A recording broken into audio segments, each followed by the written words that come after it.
Bonjour tout le monde, bienvenue dans notre cours d'intelligence artificielle. Dans ce chapitre, nous allons aborder les algorithmes de recherche des jeux. Comme nous l'avons déjà abordé au chapitre 3, les algorithmes de recherche, nous avons vu qu'il y avait deux grandes familles. Il y avait la famille des algorithmes dits traditionnels, où on a recherche en profondeur, recherche en largeur, en profondeur limitée. Mais nous avons vu également les algorithmes qu'on appelle heuristiques, où on introduit de l'intelligence artificielle pour réduire la complexité de l'algorithme. Et cela va nous aider à gagner du temps. L'un des algorithmes les plus utilisés, c'est l'algorithme A étoile. Nous avons également d'autres algorithmes tels que l'algorithme des glutons, qu'on appelle en anglais les in-climbing. Donc tous ces algorithmes sont là pour nous aider à gagner du temps lorsque vous êtes en train de chercher une solution. Les algorithmes des jeux, ce sont les algorithmes qui sont souvent utilisés quand nous avons un système de jeu avec adversaires, ça veut dire deux ou plusieurs personnes qui sont en train de jouer, et il s'agira dans ces cadres d'algorithmes de chercher à maximiser les gains et à minimiser celui de l'adversaire. Donc, nous allons faire appel à ces algorithmes pour faciliter la recherche de la meilleure solution. Donc, on parle de jeu dès que deux personnes interagissent. Ça veut dire vente aux enchères, par exemple. On vend un produit, il y a plusieurs personnes qui interagissent en proposant de prix. Celui qui propose le plus va gagner le marché. D'accord? La fixation d'un prix par un vendeur également, c'est une méthode aussi en compétition. La négociation entre patrons et syndicats, donc il s'agit de techniques pour convaincre l'autre à accepter votre proposition. Donc, il y a deux camps. On voit aussi dans les débats politiques, il y a deux camps. Dans les élections, il y a plusieurs camps. Et le meilleur qui gagne. Et ici, lorsqu'on parle des jeux, on voit directement une situation où les individus, ça veut dire les joueurs, sont conduits à faire des choix. D'accord? Ils doivent décider. Ça veut dire qu'ils doivent prendre des actions parmi un certain nombre d'actions. D'accord? Dans un cadre défini à l'avance. On appelle ça les règles du jeu. Donc, on n'essaie pas d'aller dans l'aléatoire. On essaie de circonscrire le jeu pour dire voilà ce que tu peux faire, ce que tu ne peux pas. Donc, l'idée derrière est de mettre les gens en compétition et ils vont décider. Parmi eux, il y a ceux qui vont gagner, il y a d'autres qui vont perdre, ou ce sera ce qu'on appelle le match égal. D'accord? Grand nombre de situations sera de la vie courante peuvent être étudiées comme un jeu. D'accord? On le voit ça avec tout ce qui est vente aux enchères, la bourse. Donc, on voit ça comme un jeu. Et derrière, on parle de la théorie des jeux. D'accord? Pourtant, il ne faut pas attendre de la théorie des jeux la réponse à tous ces problèmes. Donc, il y a un certain nombre de problèmes bien limités où on peut appliquer la théorie des jeux. On ne l'applique pas dans dans toutes les situations. Donc, la théorie des jeux veut dire c'est la description de ce qui se passe quand les personnages interagissent de manière rationnelle. D'accord? Quand on décrit ce qui se passe lorsque les gens interagissent de manière rationnelle, et on peut, dans ces cadres-là, faire appel à la théorie du jeu. On distingue plusieurs types de jeux. D'accord? Le jeu sera défini par exemple par nombre de joueurs. Est-ce que c'est 2, 3, 4 joueurs ou plusieurs joueurs? Est-ce que c'est un jeu fini dont on connaît le nombre ou infini? C'est un jeu coopératif où il y a une collaboration ou non coopératif? C'est un jeu où les gens jouent ça de manière simultanée ou bien séquentielle, étape par étape. C'est un jeu à somme nulle.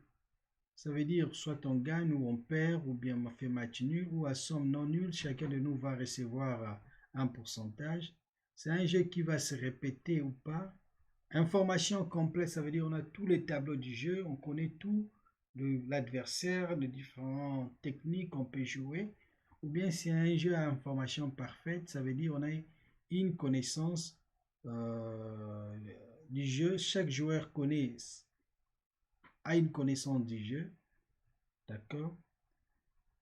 L'information complète est parfaite. D'accord? On connaît totalement le jeu, information complète mais imparfaite, information incomplète, information complète ou imparfaite, ça on a déjà vu ça. Dans notre cas, on se situe sur des situations où on parle des jeux à 2 joueurs. Ça veut dire qu'il y a 2 personnes qui doivent jouer. Ça peut être animé avec un robot ou 2 robots ou 2 humains. C'est des jeux à information totale. On a une information complète et parfaite sur le jeu. Donc on connaît vraiment tout ce qui peut se passer dans le jeu. Il n'y a pas d'aléatoire. C'est le jeu avec des adversaires, comme je dis ici, avec des joueurs. Donc ils vont jouer à tour de rôle. D'accord? L'idée derrière serait qu'à chaque fois le premier joueur joue, il doit imaginer en avance qu'est-ce que l'adversaire peut jouer pour contrecarrer son plan et maximiser lorsqu'il joue. D'accord? Donc, l'ordinateur, par exemple, qui est mon adversaire, lui, il va essayer de faire ça. Il va essayer d'étudier toutes mes possibilités de jeu pour m'empêcher de jouer en maximisant les gains. D'accord? Il va m'amener vers l'option de minimiser et lui, il va aller vers l'option de maximiser.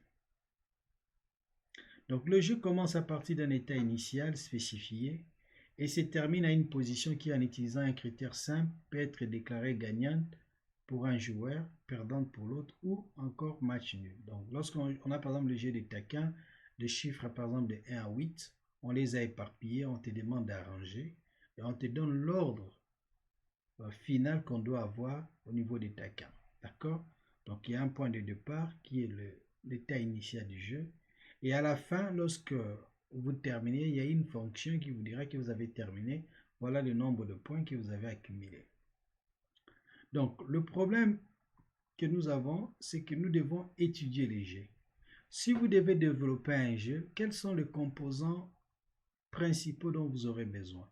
Premièrement, vous aurez besoin d'un composant qui doit générer le mouvement, déplacer les différents pions, les différents éléments. Tester si vous avez atteint la fin ou pas de votre jeu. D'accord? On appelle ça les tests de terminaison. Une fonction d'évaluation pour savoir les gains que vous avez accumulés. Une fonction qui doit contrôler la stratégie. D'accord? Il vous fournit les éléments nécessaires pour choisir entre plusieurs options, celle qui semble la plus prometteuse. D'accord? Donc le jeu, opposé au problème des recherches, dans le jeu, l'adversaire est imprévisible. Ça veut dire on va choisir un mouvement pour chaque réponse de l'adversaire. Dans le jeu, on a la limite des temps, l'espace aussi. C'est-à-dire on ne pourra pas trouver un but, on doit faire une approximation. Parce que l'espace étant trop grand, vous allez consommer assez de ressources. D'accord? Vous avez quelques secondes pour jouer, donc vous n'aurez pas à explorer toutes les possibilités. Vous allez vous limiter à une certaine profondeur. Donc, lorsque par exemple vous êtes en train de jouer les jeux de dames et que vous êtes face à plusieurs possibilités, donc vous avez par exemple une position que vous devez jouer. Donc voilà pour chaque position les possibilités qui se présentent. Et quelle est la meilleure possibilité? D'accord? Donc c'est ça un peu l'idée derrière. Donc je suis dans une situation où j'ai 2 choix. Le choix à gauche et à droite. D'accord? Comment je vais procéder? Donc, l'ordinateur va implémenter un algorithme qui nous dira, pour choisir gauche ou droite, il faut faire ce qu'on appelle un parcours en profondeur de toutes les possibilités jusqu'à arriver au niveau de feuilles, ça veut dire le nœud qui n'ont plus de fils, c'est-à-dire les derniers nœuds ici, ce sont des feuilles, remonter leur valeur jusqu'au niveau du nœud de décision. À partir d'ici, celui qui va vous donner, par exemple, la valeur maximale, si on est dans les cas de maximiser, celui qui sera, c'est la position que vous devez jouer. Ou si on est dans la situation de minimiser, le nœud qui vous donnera la petite valeur, c'est le nœud qui sera joué. D'accord? Donc, avec ces problèmes, il y a une modélisation qui est derrière, c'est la notion de l'arbre. D'accord? L'arbre, ça nous permet de représenter de façon explicite toutes les actions possibles du jeu. À partir de la racine, C'est la position où je me situe, que je dois jouer soit à gauche ou à droite. Donc le niveau 1 va représenter les positions que le joueur peut atteindre à un déplacement. Donc j'ai les différentes possibilités à partir d'une racine. Le niveau 2, ça va représenter ce que l'adversaire va faire. Le nœud final, ce sont les gains, c'est-à-dire si je dois jouer telle position, au niveau de la feuille, qu'est-ce que je vais rapporter comme gain? Ça sera peut-être gagner, perdre ou une valeur match nul. Donc, à partir de la racine jusqu'au nœud terminal, on a un chemin à parcourir. Et c'est ce chemin-là qui représente notre jeu. Donc, par exemple, si je dois jouer tic-tac-toe, je suis le premier joueur. Donc, je dois placer la tâche au niveau le petit cercle. Donc, j'ai trois possibilités. Je peux placer ça, par exemple, en haut. Je peux placer ça au milieu. Je peux placer ça à gauche. Donc, il y a plusieurs possibilités parce que j'ai 9 cases, j'ai 9 possibilités. Je n'ai représenté ici que 3. Si je joue ici, l'adversaire aussi aura plusieurs possibilités. L'adversaire doit me contrecarrer dans le jeu de tic-tac-toe pour m'empêcher d'aligner diagonalement, horizontalement ou verticalement mes 3 cercles. Si j'arrive à l'aligner sans que l'adversaire me bloque, je gagne. D'accord? Donc pour chaque niveau de jeu, on développe l'arbre jusqu'à arriver au niveau final. D'accord? Donc ça, c'est l'approche qui sera utilisée. Donc, l'algorithme qui sera utilisé nous dira ceci. Le nœud qui est au sommet va chercher à maximiser. Voilà les différentes possibilités qu'on a avec 9 cases. La ligne qui va suivre doit minimiser, c'est l'adversaire. Moi, je dois maximiser. L'adversaire doit minimiser jusqu'à ce qu'on va arriver au nœud final. Donc, l'algorithme qui est derrière, c'est l'algorithme min-max. Ça veut dire que lorsque vous voulez utiliser le jeu à compétition, d'accord, à somme nulle, vous devez déployer un algorithme. Un des algorithmes les plus utilisés, c'est min-max. Derrière l'algorithme min-max, l'idée est simple. Vous allez diviser votre système sous forme de branches et chaque niveau sera soit un niveau max ou un niveau min. D'accord? Donc, l'algorithme s'applique à la théorie de jeu pour des jeux à 2 joueurs de somme nulle et information complète. Donc, on a tous les tableaux afin de trouver une stratégie gagnante. Décision parfaite dans le jeu déterministe où on connaît, il n'y a pas d'aléatoire. Donc, l'idée, c'est de choisir un pas vers une position avec la valeur la plus élevée. Donc, si je suis au niveau de 3, je suis à ce niveau, est-ce que je vais jouer 3? Est-ce que je vais jouer ces 2 ou ces 2-là? Donc, comment je vais décider? Minimax va me définir la stratégie à opérer. Donc, Minimax, ça c'est l'algorithme qu'on définit. D'accord? Donc, Minimax va dire, donc, on va retourner la position, la valeur à jouer, la position qui va nous maximiser la valeur. D'accord? Donc, la position qui va retourner la valeur maximisée, on va les récupérer et on va jouer cette position. Comment on retrouve la position qui maximise? Ça veut dire, on va parcourir notre graphe. Pour chaque nœud, on va récupérer les successeurs. Donc, si je suis le nœud qui maximise, je vais comparer entre ma valeur et la valeur du nœud minimal. Quelle est la valeur qui maximise? D'accord? Pareil aussi, si je suis dans le min-max, je vais calculer le minimum entre ma valeur et la valeur maximale. Donc, le jeu, la méthode min-max est une méthode qui est très efficace, qui a montré qu'on peut avoir des très bons résultats. Mais le seul problème, c'est qu'on explore toutes les combinaisons. D'accord? C'est une méthode qui est quand même explosive. Donc, c'est pour cela, on peut par exemple dire, voilà, on doit limiter la profondeur de min-max, ne pas aller à un certain niveau, se limiter à un niveau donné pour ne pas explorer tout. Parce qu'il y a aussi la mémoire qu'il faut gérer. D'accord? Donc, on fera ce qu'on appelle des terces de terminaison. Si on arrive à un certain niveau, on peut arrêter et de ces niveaux-là, on peut remonter les valeurs. Donc, l'idée derrière le max-min, c'est quoi?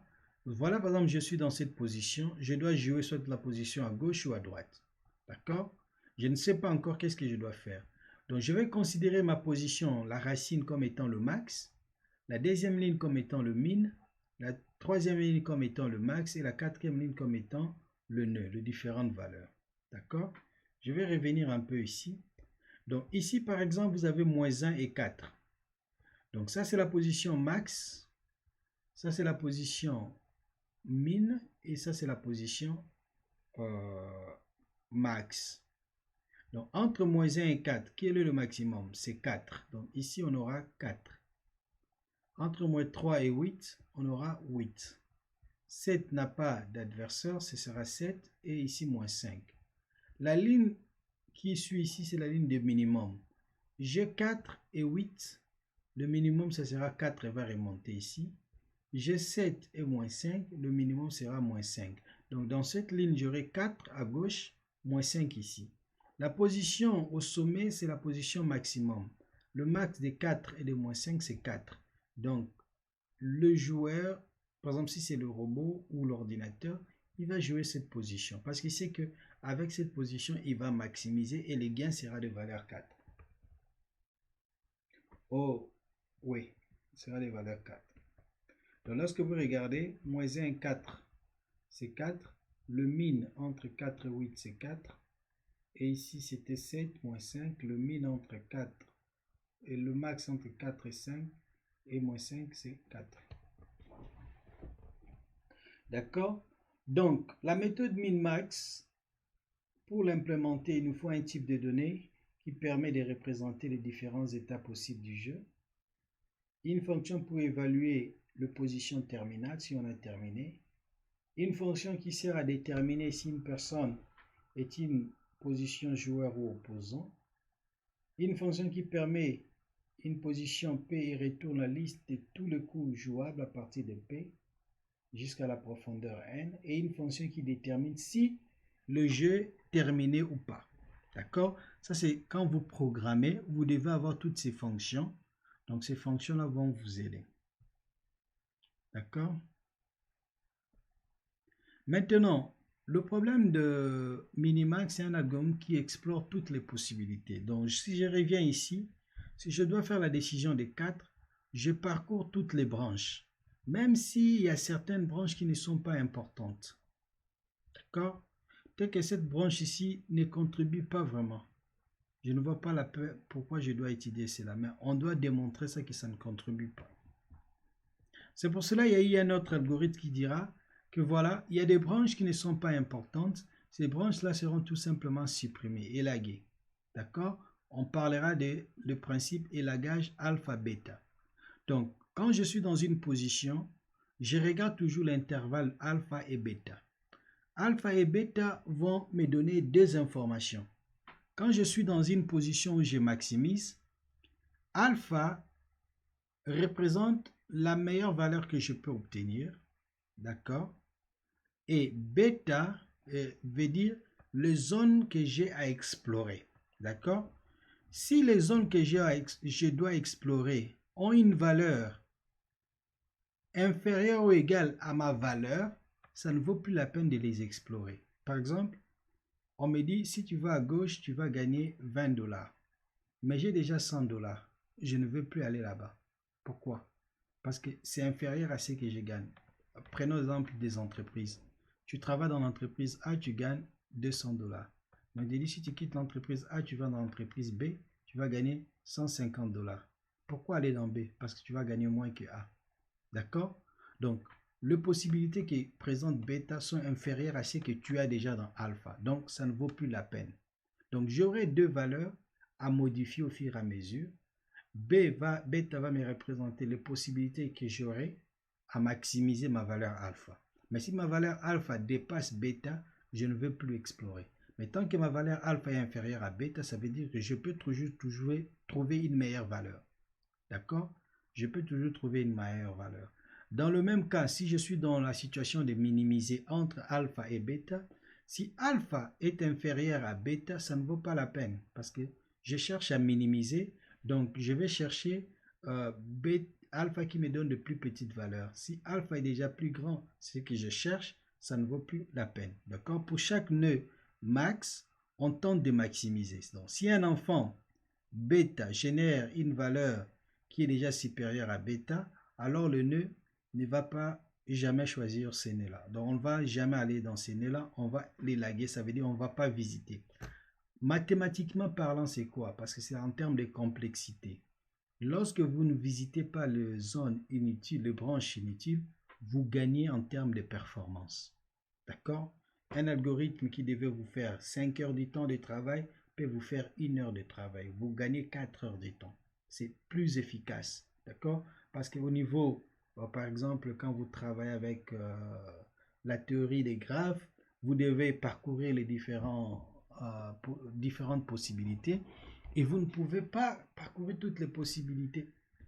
Il faut que vous vous limitez à un certain niveau. Mais si on vous dit déjà, voilà, avec cette approche, il y a certaines branches qui ne valent même pas la peine d'être visitées. Tant mieux. Et quand nous êtes dans une position mine, on tente de minimiser. Ça veut dire que si un enfant vous génère une valeur inférieure à alpha, alors son parent max ne va jamais vous choisir. D'accord? Donc c'est un peu l'opposé. Quand je suis dans la position mine, je regarde alpha. Quand je suis dans la position max, je regarde une valeur qui est bêta. D'accord? Ça, c'est un peu l'algorithme qui définit. C'est le même principe toujours de minimax, mais sauf qu'on va ajouter à minimax deux autres valeurs, alpha et bêta. Donc, je passe un peu sur l'algorithme. Donc, l'idée derrière, c'est quoi? D'accord? Je veux un modèle un peu qui est complet. Donc, je vais passer sur ce modèle parce que ce modèle-là est un peu complet. Lorsque vous êtes à ce niveau ici, vous avez alpha qui est égal à moins l'infini. Je pense que je vais faire une autre vidéo dans laquelle je vais carrément chercher un tableau pour expliquer les lagages alpha-bêta. Parce qu'ici, je n'ai pas la possibilité d'écrire sur mon écran. Donc tout ce que je dirais, ça serait un peu théorique. D'accord, il faut que vous puissiez voir ce que je suis en train d'écrire. Mais l'idée derrière, c'est simple, c'est vous aurez alpha et bêta. Alpha, ça sera initialisé à moins l'infini et bêta plus l'infini. Tant que je n'ai pas encore atteint le fait, je vais copier le moins l'infini dans la branche suivante et je vais arriver à ce niveau-là. Donc, quand j'ai ici moins l'infini et plus l'infini, je suis dans la ligne min. La ligne min va changer le bêta et la ligne max va changer le alpha. D'accord? Quand on a par exemple ici 3, 12, 8, c'est le minimum, ça va donner 3. Donc, j'aurai au niveau de l'intervalle alpha, bêta, l'intervalle moins l'infini et 3. Et quand je veux update cela, donc mon alpha ici va changer, ça deviendra 3 à plus l'infini parce que on ne change que la valeur sur le plan local. D'accord? On ne change pas la valeur sur le plan, on ne change pas au niveau de nœud supérieur. D'accord? Par exemple, ici, on avait 3 et plus l'infini. Je vais faire défendre mon 3 et plus l'infini à ce niveau. D'accord? J'ai l'intervalle 3 et plus l'infini à ce niveau-là. Ici, c'est le nœud minimum, 2 va augmenter. Quand 2 va monter, 2 va changer le bêta. À la place de plus l'infini, ça va devenir 2. Donc, j'aurai l'intervalle 3, 2. Or, 3, 2, 3 est supérieur à 2. Comme 3 est supérieur à 2, ça veut dire tous les nœuds qui sont sous cette branche, sous le nœud minimum, ne seront plus visités. Pourquoi? Parce que j'aurai la valeur 3, 2. 3 est supérieur à 2. Ok? 3 est supérieur à 2, ça ne va plus remonter. Donc, j'essaie de faire monter mon 2. Mon 2, c'est minimum par rapport à 3 parce que c'est le nœud max. Je reste toujours avec l'intervalle 3 à plus l'infini. Je fais descendre 3 à plus l'infini ici. D'accord? Après, je vais faire remonter la valeur 14. J'aurai l'intervalle 3 à 14. Ce n'est pas un problème. Je vais faire remonter la valeur 5. 5, ça sera le plus petit. J'aurai l'intervalle 3 à 5. Si je remonte la valeur de 2 ici, j'aurai la valeur 3, 2. 3, 2 veut dire que 2 est plus petit que 3. Donc, toutes les valeurs, toutes les branches qui seront à ces niveaux non visitées ne seront plus visitées parce que j'ai déjà trouvé un maximum de bêta qui serait égal à 2 que je ne pourrais pas dépasser. Donc, je n'aurai rien à gagner là-bas. Donc, ça ne vaut même pas la peine de jouer. C'est comme si vous jouez le jeu de dames. Vous savez que si je joue à ces niveaux-là, je ne vais rien ramasser. Donc, pourquoi aller dans cette position qui ne me donnera rien? Donc, le lagage bêta va jouer sur alpha et bêta, d'accord? Et il va essayer de varier le valeur de alpha et bêta pour savoir si une branche doit être émondée ou pas, d'accord? Élaguée ou pas, d'accord? La quantité de nœuds à élaguer dépend de l'ordre de nœuds, donc comment les nœuds seront positionnés. Mais ce qui est sûr, on va essayer de réduire la complexité, passer d'une complexité de OB à la puissance M vers M sur 2.